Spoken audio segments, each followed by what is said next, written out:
Iran Israel যুদ্ধবিরতির পরেও দেখা মিলছিল না ইরানের সর্বোচ্চ নেতা আয়াতুল্লাহ আলী খামেনির। জানিয়ে বিশ্ব মিডিয়াতে চলছিল নানান জল্পনা কল্পনা। তবে সকল জল্পনা কল্পনার অবসান ঘটিয়ে অবশেষে প্রকাশ্যে এলেন মুসলিম বিশ্বের এই সাহসী নেতা। چند تبریک به ملت عرض می‌کنم. یکی تبریک پیروزی بر رژیم جعلی صهیونیست.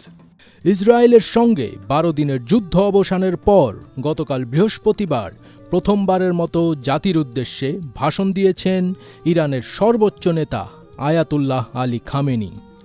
ভাষণে তিনি বলেছেন, যুক্তরাষ্ট্র সরাসরি ইরান ইসরায়েল যুদ্ধে প্রবেশ করেছে, কারণ তারা মনে করেছিল যদি তা না হয় তাহলে ইহুদিবাদী শাসন সম্পূর্ণরূপে ধ্বংস হয়ে যাবে।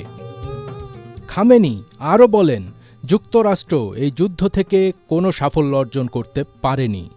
ইরান বিজয়ী হয়ে উঠতে পেরেছে এবং আমেরিকার মুখে এক কঠিন থাপ্পড় দিয়েছে। ইংরেজি ভাষার এক বার্তায় খামেনি বলেন, আমেরিকার মুখে এখন কঠিন থাপ্পড় মেরেছে ইসলামী প্রজাতন্ত্র ইরান।